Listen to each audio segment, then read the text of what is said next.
So we're back with what we're going to call Revisiting Pensacola's Black History, the after show party. Oh, that was a good joke, Troy. Okay.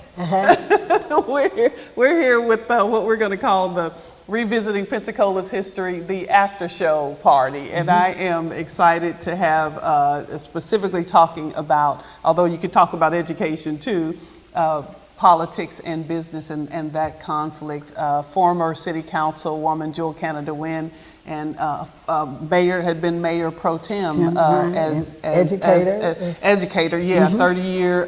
Well, you've been a servant longer than that because you had military service. So I have been a servant and all public of my service. life. Public service. I was struck that you talked about when we were having this conversation a few days ago that you talked about the challenge not only of those in public service. I want you to talk about your public service, but people who want to get involved in public service and literally being, as we talked about with Bimbo, being threatened with do not support this candidate, do not support this candidate, do not support this issue, especially around the idea of unions and a particular party, political party. So yeah, you brought that up. Yeah, expand on that for me. Right now in our political climate, even though it was threatening years ago to Mr. Bimbo, one thing that is different today is that there was a unity around the issue, and the unity was around the strength. So even though you could get threatened by things, you say, okay, I have somebody who has my back. I have a community that has my back. And today there are a lot of elements, and that element is about money. When you decide to run for office, you sometimes have to really look at that and see how are the political pressures going to impact how I pay my mortgage, how I pay the utilities, so are the things that I'm going to have to do, or the party that I'm going to be a part of, is it going to do it? So you have to feel secure in that and just follow. My godmother said, always follow the money. And for your survival, you also have to follow the money. But there are those silent things also that impact us economically in that political participation. Because there are great people out in our community, and you're sometimes wondering, why are they not running for office? They have great ideas, why are they not running for office? Why do they not give us that strength? And I can't say what it is, but I do know that there are businesses that will not allow people even to participate in political campaigns. Because, oh no, you can't participate in that political campaign or you're not going to have a job. So the struggle is real. So you can't participate in that campaign. Is that during business hours? Anytime. No, that's anytime. They don't want to see your picture on no political literature. It doesn't matter whether it's during your work time. It's anytime. And because now social media allows you to, so we talk about that it's flat. It's so flat. That this world is flat. Social media allows you to see whose idea or issue that you're supporting. Another thing is the regression of I read an article, and one of the things in the African American community, those organizations who stood up years and years ago for justice, whether or not you were the black church or you stood up for justice, sometimes they have been silenced. And I call it the nonprofit status silence. Okay, so they have been silenced because they don't want to do anything that's going to jeopardize the nonprofit status. And so therefore, we as black people, we're going to take care of us. I mean, there's an organization out there that's going to feed you. There's an organization out there that may help you with this. They're going to help you with that. They're going to be with your children. But we have to have a political presence as well. And some of those great institutions that are out there, to me, have been silenced by the 501c3 because they do not want to do anything to get there. And because the only thing to do is you don't pay sales tax as well. Is that enough to shut your mouth? And so those economic things here, those struggles are real in our community, So as because City we Anae have talked learned about not to earlier, navigate yeah, it. she talked Mhm. about earlier the Freemasons coming Right. up and standing up, and the churches and The churches, everyone standing up and standing in the gap and saying, Yeah. okay, we are black people, we are strong, we are God's creatures, we are not, the Constitution is for all of us. Mm-hmm. It is just not for the white man, it is for all of us. Or not someone who only wants to support this With particular the party party or and this that particular issue, party, we are here to support that. And I always tell people when they talk about, you know, God and everything, Jesus is justice. So he's not separated. That should be a bumper sticker. So he is not separated from the justice for his people. He is not separated from that. But that economic thing is real because people are not going to do anything. And the punishment is severe. So if you cross that line, there is a punishment. Now, no one has written the punishment out there, but there is a punishment. In terms of no job. And no job. You can't get a job. You're not going to get an interview. No one's going to talk to. No interviews. None of that. You're not going to be offered those jobs. So there is a punishment.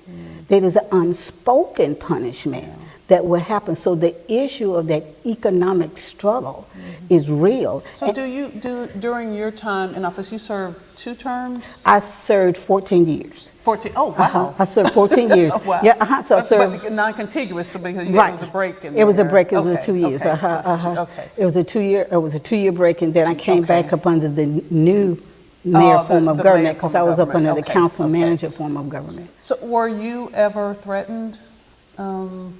No.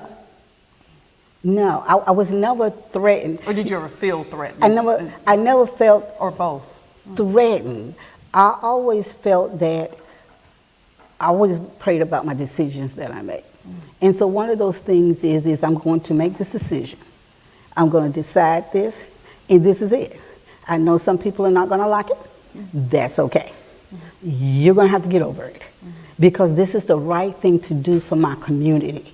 This is the right thing to do for the city. So I never felt that sense of being threatened because my money to pay the electric bills did not come from my work as a city council member. Okay. So my work, my full work, came from another source. So it helped because, you know, Councilwoman Tenata, they make more. I mean, they were paying us less than $12,000 a year. I mean, we always, the educators always said we got 25 cents an hour as a teacher, as an educator. Wow. That was the same thing you get as a politician. It's 25 cents an hour because it's a 24-hour thing and it's 365 days a year. And so I just never felt that type of economic pressure. There were other pressures being a African American elected official. It was like social pressures because sometimes you don't know what your community wants from you. Your African American community want from you. Sometimes they don't come to a meeting to tell you. They don't come to a town hall. And so you just have to pick those things that you know are important. Education of our children, safety, for our children. We want our neighborhoods to be improved. Because someone used to come on, you know what I want. You know what we want. Well, no, I don't know what you want. You need to tell me what you want. Is that because regardless of the district lines? Regardless of the district line, you covered everybody. You're African American, and so the general sense is that you represent all You of represent us. everybody. And so the pressure was not economic for me. It was more of trying to ensure that I do cover the needs of my community, but I'm able to answer those questions for the African American community and represent them well. So that is I a want pressure. to go back to Nick Williams and to Dr. Polkinghorn. That is just such an interesting story. And so I don't know that we expanded on it during the segment, but what happened is essentially they wrote a letter. They both ran for office for city council,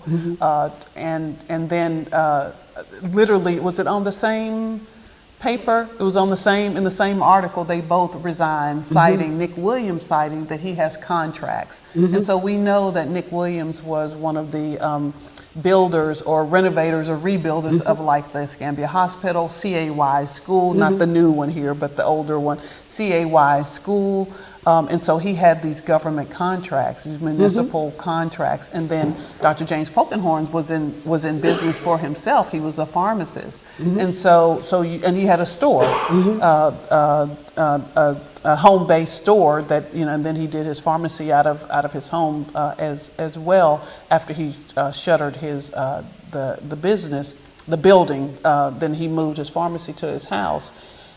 And so you saw them, what we consider, I think Tanyane and I consider this sort of veiled threat of this economic repercussions if you don't do it. So I wonder if it's a difference if you're already in the public service as you were versus someone being in private, because now I can decide not to bring my business to you. If I'm going to build or renovate a house, I can decide not to use you, or I'm going to decide not to let you have this contract, or I'm going to decide not to have you fill my prescription. It all goes to that money. Yeah, but today's climate, it does not matter, because now today's climate, economics is being decided by your political party and who you support and whose side you fall on. Regardless of if you decide to run. Regardless of who so you're looking at now, people are saying, of course, people don't even want to talk about, you can't even talk about certain politics now. But it is the fear that someone is going to hear what you say and take it back to the workplace or take it back to someone else. And essentially then you'll be canceled. And then you'll be canceled or without, whatever. Yeah, so now it's just the same snake at a different time that comes back to bite you and to suppress you as an individual, as a full participant in a political system that you have fought for, in that life, liberty, and the pursuit of happiness. So it's just up under a different umbrella, but it is the same matter to control that voice, to control that person, and we control that person through the purse strings, through the dollar. The same snake, just a different. Wow, that's powerful. Slithering through. That's a vision. Yeah, it still slithers through all the way through the years and all through the generations. And we as a people can counteract that by our economic power. By our economic power. Was it Operation Breadbasket? Reverend Jesse Jackson and Reverend Al Sharpton often talk about the buying power. I have a friend in the audience here who really follows that, and as a retired teacher, she often talks about that buying power and it's how the you buying use power. the power of the black dollar during the LGBT rise in the 70s and 80s. They talked about the pink dollar, and so really making sure that your dollar follows your rights. And if someone's not giving you a right to engage in business over here, then I'm going to take my dollar somewhere else. And you take your dollar somewhere else, and you also take your vote, because people are allowed to do those practices because the policies, the policies of your government, whether it's state and local, do not support action that will stop that. That will stop that. And so you want to be able to say, okay, right now I think the whole world in the U.S. and us are regrouping. And it's a great time to regroup as well. It's a great time to really, that question is, where do we go from here? And of course, where do we go from here? We continue to fight. We continue to stand. We continue to mobilize. We continue to create black businesses so that black businesses can connect. We continue to educate our children. No one can tell us we can't educate our children into our black culture. We don't have to leave that up to somebody else to do it because of that. So I do feel that it is a time.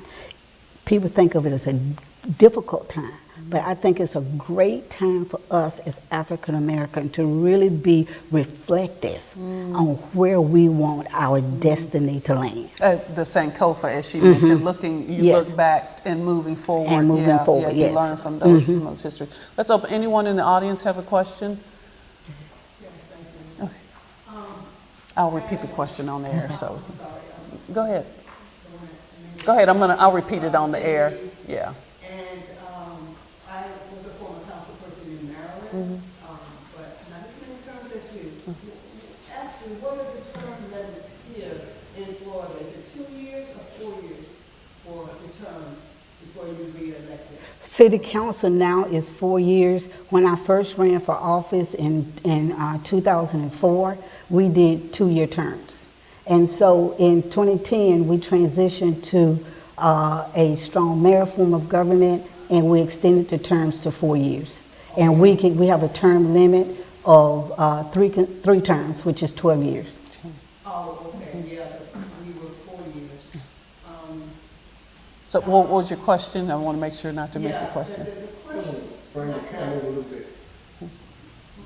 well, that was one of my questions. Okay. And then the other question is, like, I want to know if I was following you correctly, what you were saying about black businesses and forming your own and patronizing your own black business. Is that what you were saying also? That we need to mobilize in the community and you know, as I think was said also about eat before you leave home, I took that also as to, you know, stay within your community or patronize black businesses.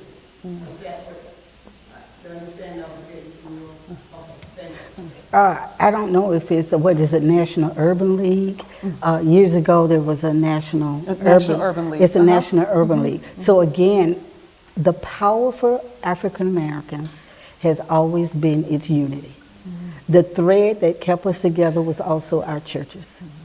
They kept us together, our unity, our black community, because you knew that right there, that was your power and that's your strength. And that's why others try to destroy that, because they know that that is where the power is. And if we appreciate that power and put that power back together, not talking about ourselves, not wanting to be the big shot of everything, but coming together economically and through all of our social organization, including our most powerful group is our churches, then we right now, anybody can sit in the White House. And just like the pastor said on Sunday, we are not scared. We are not afraid. We were going to stand on righteousness, and we're going to stand on our constitutional rights. That's your lock it and block it, Yes. Pastor. To listen to him on the radio. Lock it and block it, Reverend Thompson. So I want to kind of put a couple of things in your head. So when you mentioned the Urban League, I think it was them that coined the phrase. It wasn't urban renewal, it was urban removal. And so this whole idea that we're going to renew this area, but in fact you move out these communities, and the church moves, the school moves, and then the businesses move, and then the people move. And so you have this dispersion of people. Yes. So it's not urban, and then they're not invited back. And I don't know if Councilwoman Broughton often gets the conversation, but we get the conversation about gentrification. And that's a part of it. So what is the balance then between renewing communities and this political process and then this idea of charity begins at home? What is that balance, so that if you want the better sidewalks and things like that in your community, and they're saying, well, you have to move out, but then again, you're not being invited back in that. Does that make sense? It does make sense, but you never had to move out. Okay, the problem with the moving out part to me was that you moved out because you thought things were better elsewhere, but things could not have been better elsewhere. But in this case, what the Urban League was saying is that you were trying to get it better right where you are. So you said move out and then I can move back, but I wasn't invited to move back. No. So what you're saying is even what you moved out to was not better. Was not necessarily. Or you had a better. You may have a house in a different neighborhood, but did you have that love of community? Did you have that feeling of building something in the community? Did you have that feeling of watching children grow, our children grow and be successful? Did you have that? You did not have that sense of community. You had to stay, because you staying built the community. The government didn't build the community. You know, no one else. You built the community. So when you left the community, you took the community with you. And so now economics again plays another role in this. Now you get ready to come back. You're not going to be invited back unless you have the money to get invited back. Because now when you move back, When you move back, the taxes may it's be 10 higher times and the housing prices. as expensive for you to come back. And so now that you want to come back, it's hard for you to get back in because of that cost. It's that dollar again. And so now we find ourselves dispersed. All over. That dispersion also impacted our voting power.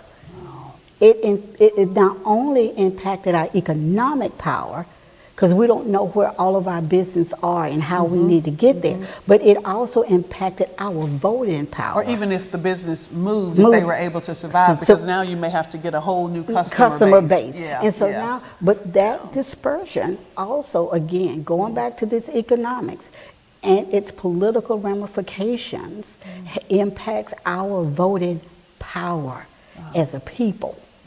And because you may not only move out of the neighborhood, you may move out of the particular political district. Political district. And so Yeah, now wow, you you moved think about out of the that. political Yeah. district, and so now you have the council person I think you're or gonna the get up here and make mayor. me think. And the mayor, not the mayor, but your Yeah. commissioner and all, Yeah, trying it's to a whole figure out different district. how do I bring us together?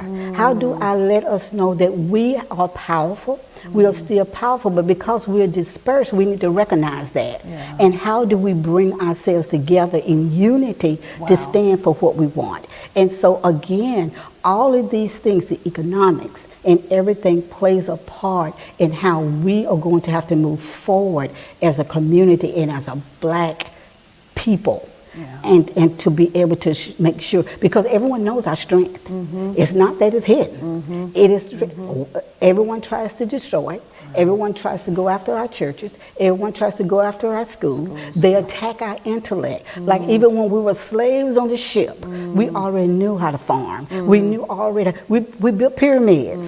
We were engineers. So everyone wants to take those things away from us, and we have to stand and say, "You can't take that from us. Yeah. We're not going to let you." Yeah. It's not only rewriting history, it's sometimes just never being included. What And we never find- being included. Yeah, the project that Tiniade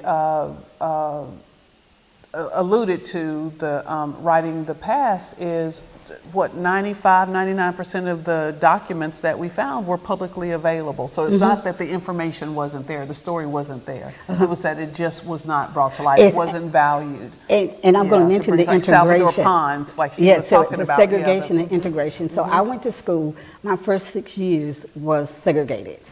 And so it was a totally different experience being loved in a predominantly black school.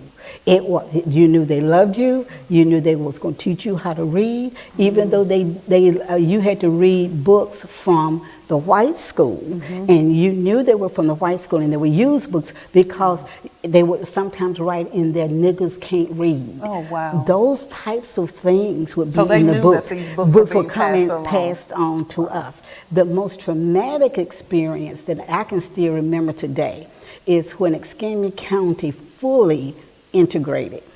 And when they fully integrated, the principal called all of the schools, because he was the elementary and the high school principal. So he called us, the elementary kids, we all walked over across the railroad track to Carver High School. This is in Century, It's Florida. in Century. And he put us all in there, and he says, "I have something to tell you." And we were just sitting right there. He said, "There will be no more black schools." He said, "There will be no more black schools." And we all cried. I mean, it was like the family was being destroyed. We all cried, and we were holding on to him. And I remember holding on to him, and we were crying, and we said, "They can't take our school away. They can't take our school away." It is a most powerful thing, that integration. And it was powerful on the black culture. Now, of course, you had the intelligentsia, the academics who supported it and wanted it, and it's still out. But there were some things, just like Councilwoman Broughton says, there were some things that we tripped up on.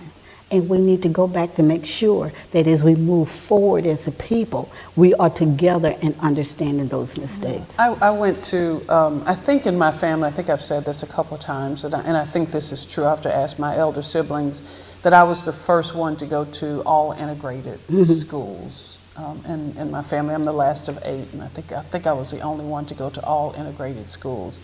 And I remember so you went to the same middle school, high school, it was all named the same, all named for a senator back in Arkansas. And so I remember when we get together, siblings back home, we often bring up a couple of teachers. And one, I had a teacher who liked to cuss, Miss Lewis. She loved to cuss. She was an English teacher. She loved to cuss. Loved. Did I say love? She loved to cuss. Miss Jackson, if you watching, she loved to. She loved to cuss. Anyway, so 2 teachers. One, Miss Rudder. These are, I think they had since married and changed name. But both of them would catch us in the hallway as black students, black children would catch us in the hallway, and if you were doing something wrong, the Miss Jackson who liked to cuss would say, "Get your black A over here."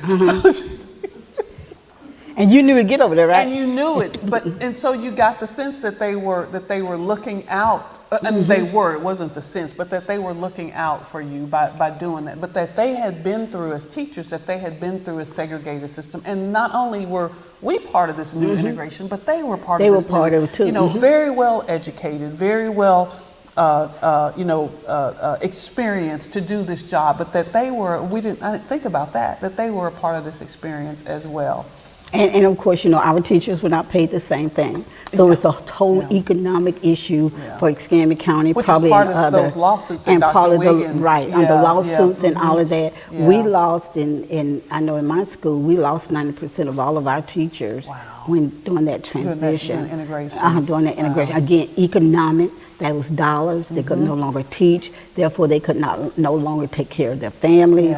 And all of those things. But we can, as a community, be able to address those things and move forward. I remember I visited, this was decades later, I visited that same teacher who liked to cuss, and so she was talking, she was during class, but this time you could just roam the school, and so, just going back and saying hi, and so she said, "Robin," she said, they're trying to fire." She was near end of retirement. Anyway. She said, they're trying to get rid of me. They're trying to fire me. I said, "For what, Miss Jackson? Cussing?" She said, "Yeah." And I said, "But you know who it was?" I said, it must have been a white parent or something, because we got it all the time. We were used to that she wouldn't cuss loud or anything, but her and Miss Rudder would.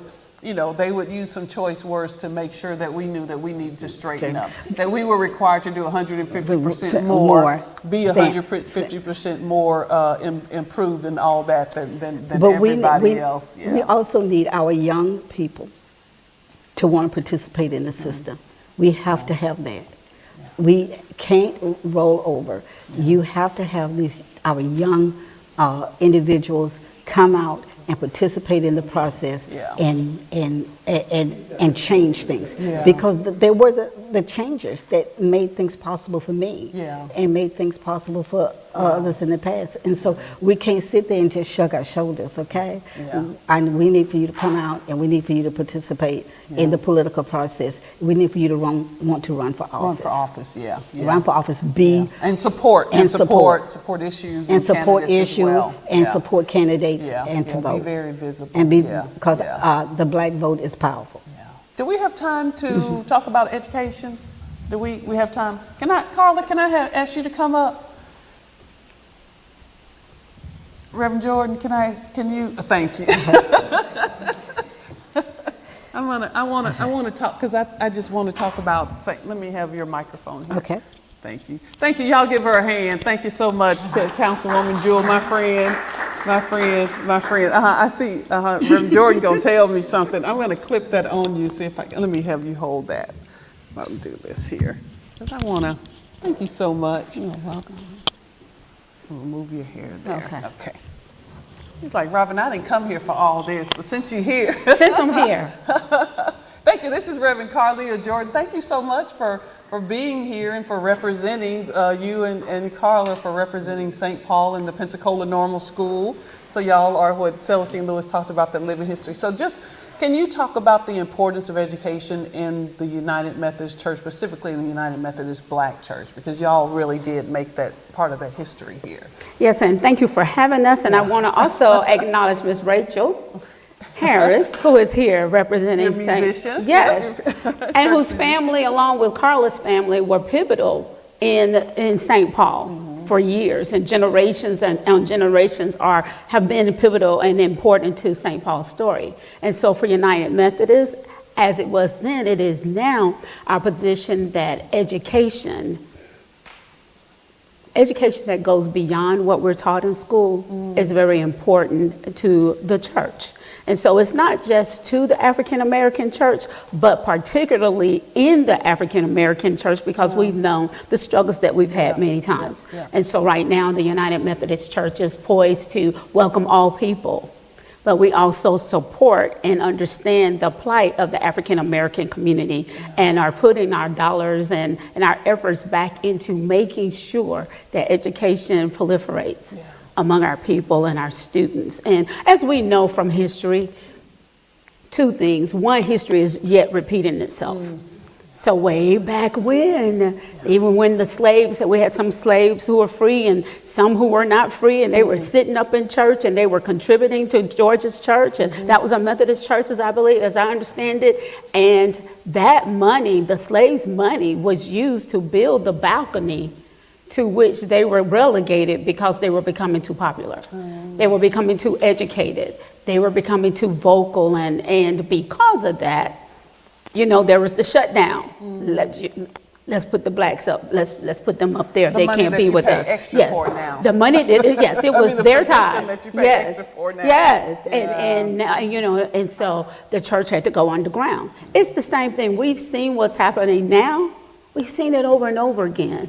And so as United Methodists, we just stand poised yet to say, we understand, but it has been our history and our legacy to put our money where our mouths are. It is fascinating to me that, number one, the school still stands, the building of the school, what we think still stands, and that the church still stands. So we know that this was the second location. Where the church is now was the second location in 1912 or 13? 1922? Okay, was there. Okay, so the school preceded the church building that's there now. Okay, all right. So do you know about that early education was that common that the Black United Methodist churches or Methodist Episcopal churches were involved in the schools, or is this, you know, a outlier here in Pensacola? No, not an outlier, and it was not just United Methodist. So it was Methodist in general as we look at, Methodist, Episcopal, and Methodist. So as we look at the Methodist thread throughout, it's been that Methodist thread that's gone ahead to say, we understand, even if it's African Methodist Episcopal or if it was United Methodist, we all have the understanding that education is important.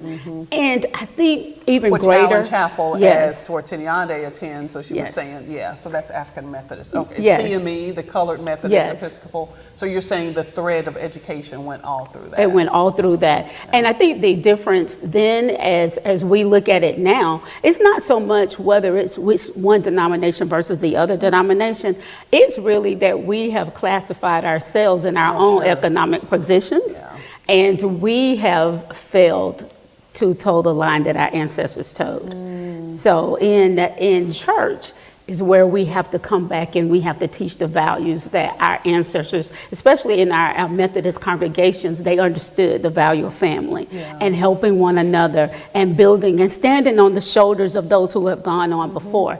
And we kind of got to a place in recent generations where we're teaching our children that we've made it and we're all going off on our own. Oh, wow. And we've broken down the family unit. And so the cry right now, I think for African Americans, regardless of our denomination, is to go back to biblical principles.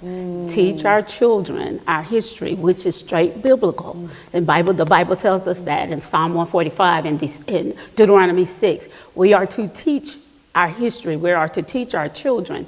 And then when we teach those things, then we don't see what we just saw now with the last vote, where a lot of our young people voted because they thought they were going to get a stimulus check. And many of them believe a $2,000 stimulus check was worth their vote. Well, $2,000 doesn't buy anything, but they don't live like they know that. Promising the dollar even before the vote. Yes. The old principle deal of buying the vote. Right, Wow. and the principle of really, when we go back, the stories that were told long years ago about slaves, Africans selling Africans, one tribe selling the other tribe to those who are coming over to steal proud men and women and their children from their homeland. We're selling each other and selling out our future, our history for $1. I got a chance to, we had visited Sierra Leone and got a chance to visit Bunce Island where a lot of this happened. And one of the interpreters was saying that in fact, some of that is not true. That's good. So that we have been taught that they were selling, but that some of it was some trickery, that you were promised either we're going to take these Sierra Leoneans or whatever the name was prior to the country or wherever, so Liberian or whatever, whoever along that western coast, and provide for education, provide for more opportunity, so that it was actually that they found notes and records of that. So when we talked about that, revisiting that history, that we've got a lot to learn about that too, that we've been told some things that are in fact not true, that the continent is saying, wait a minute, that wasn't our entire story. And so when we saw the woman king, people were surprised that, you had these, we didn't even talk about gender, that people were surprised about these women who rule these nations and tribal nations or whatever, they're called there. So we got a lot to learn. We still do, because one of the things that I think is really great and interesting is that the Bible has women who ruled. And we don't talk about it. And we talk about women can't do this, can't lead. The Bible has women who ruled. And the very principle that this country says it stands on. Yes. Well, thank you so much. Thank you. I like your energy too. No, keep the microphone. We're done. Thank y'all so much. We're again, thank you to WBQP TV, to Celestine Lewis and the Jacqueline Harris Preparatory Academy. I'm not going to tell y'all what the camera folks are doing behind us. But they're having a good time for this. Again, thank you to Teniade Broughton. I'm Robin Richard. Thank y'all so much. And for real this time, good night. Good night. Thank you, Reverend Jordan. Thank you. Thank you.